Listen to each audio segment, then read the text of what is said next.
Hello students, आज अभी हम लोग एक मेथड सीखेंगे to solve a 3x3 determinant with the help of Sarrus rule. इसकी मदद से अगर आपको इसकी प्रैक्टिस है तो थर्ड ऑर्डर का कोई भी डिटर्मिनेंट हो, hardly in some seconds you will be able to solve the determinant. Process क्या है वो अभी हम आपको इसमें एक्सप्लेन कर देंगे। कन्वेंशनल मेथड जो होता है वो आपको ऑलरेडी मालूम है, वो अभी हम लोग डिस्कस नहीं करेंगे। Consider a determinant a1 b1 c1, a2 b2 c2 और a3 b3 c3।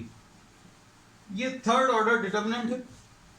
इसको सिंप्लीफाई करने के लिए आप इसको इसके कोफैक्टर से मल्टीप्लाई करते हो, इसको इसके कोफैक्टर से, इसको इसके कोफैक्टर से मल्टीप्लाई करते हैं। So any row multiplied by its corresponding cofactors gives you the value of the determinant। लेकिन अब हम लोग उसको डिस्कस नहीं कर रहे हैं, वो आपको मालूम है। ये शॉर्टकट मेथड से अगर इसको सॉल्व करना है तो अभी हम लोग क्या करेंगे, इसी अरेंजमेंट को फिर से कॉपी कर लिया, a1 a2 a3, b1 b2 and b3 और c1 c2 एंड c3। और उसके बाद ये शुरू के दोनों कॉलम्स को फिर से कॉपी कर लें। क्या आ जाएगा, a1 a2 a3, b1 b2 and b3, ऐसा कुछ आएगा। क्या है प्रोसेस, दिया हुआ डिटर्मिनेंट पूरा एज इट इज कॉपी कर लिया, फिर शुरू के दो कॉलम जो हैं इसके राइट साइड में, इस पूरे अरेंजमेंट के राइट साइड में फिर से कॉपी कर लिए। अब उसके बाद आप डायगोनली ऐसे एलिमेंट्स को मल्टीप्लाई कर लो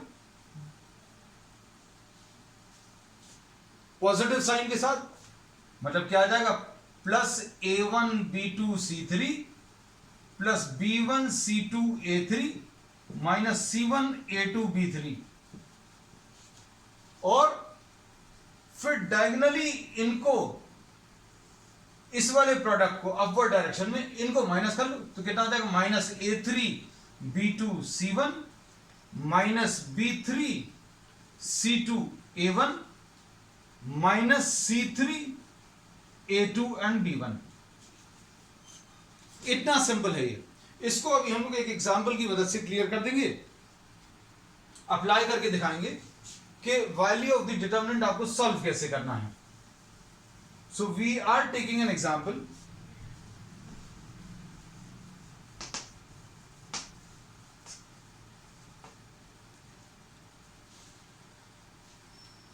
सपोज डेल्टा एक 3x3 ऑर्डर का एक डिटर्मिनेंट है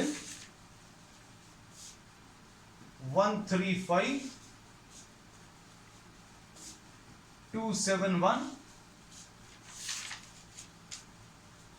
एंड 123। अब इसको सिंप्लीफाई करने के लिए आप इन्हीं नंबर्स को फिर से अरेंज कर लो, 1 2 एंड 1, 3 7 एंड 2, 5 1 and 3, 1 2 1 3 7 2 5 1 3। इस पूरे अरेंजमेंट के राइट साइड में शुरू के दो कॉलम्स फिर से कॉपी कर लें। ये फर्स्ट कॉलम लिख लिया 1 2 and 1, फिर 3 7 and 2, ऐसा कुछ है। अब डायगोनली नंबर्स को मल्टीप्लाई कर दें। प्रैक्टिस अगर आपकी हो जाएगी तो डायरेक्टली कर सकते हैं, लेकिन अभी हम समझा रहे हैं तो पहली बार समझाने में सारी चीजें क्लियर रहे, इसलिए पूरा पूरा लिखेंगे। 1 into 7 into 3 plus 3 into 1 into 1 plus 5 into 2 into 2, ऐसा कुछ आएगा। ऊपर से स्टार्ट करके, यहां से स्टार्ट करके आप जितनी पॉसिबिलिटीज हैं वो लिख लीजिए, क्योंकि इसके बाद अगर आप लिखने की कोशिश भी करोगे तो यहां पर ये डायगोनल कंप्लीट नहीं होगा। ये लिखने के बाद फिर नीचे वाले एलिमेंट से स्टार्ट करो डायगोनली अपवर्ड माइनस करते हुए। Minus 1 into 7 into 5 minus 2 into 1 into 1